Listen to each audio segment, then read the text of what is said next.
Pa ova saradnja je samo nastavak potpisanog ugovora pre 2,5 godine o bratimljenju Beograda i Ljubljane. Za nas je bila čast da je bila Ljubljana drugi grad s kojim je Beograd to potpisao za Čikaga.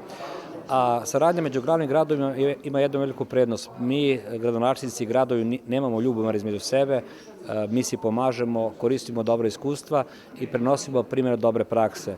Ako ne ponavljamo greške koje je neko napravio, onda smo puno dobili za svoj grad.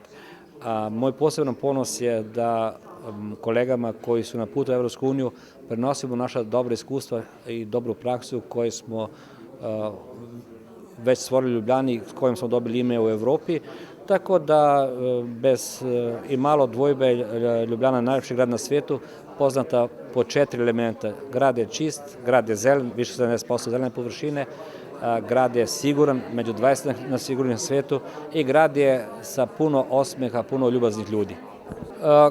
Ako ništa drugo, ne mislim da to prijateljstvo koje je bilo nastalo u životu zajedničke države, da imamo u Sloveniji puno ljudi, u Ljubljani isto tako, koji su došli iz Srbije i taj način života koji nije tako zategnut je jedna velika prednost.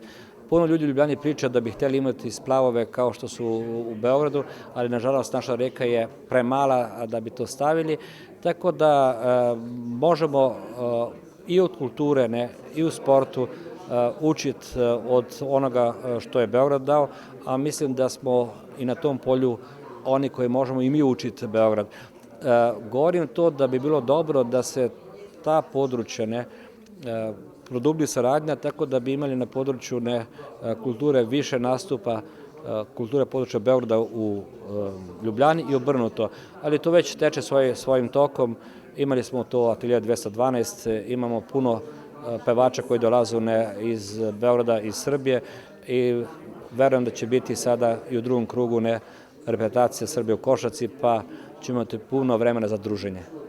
Pa mislim da će biti tu cela Evropa u Ljubljani u tom drugom krugu, 16 reprezentacija i mi želimo u ovom središtu grada koji je, kažem, vrhunac lepote. Konačno u Barceloni smo dobili prvu nagradu za preuređenje javne površine uz Ljubljanicu.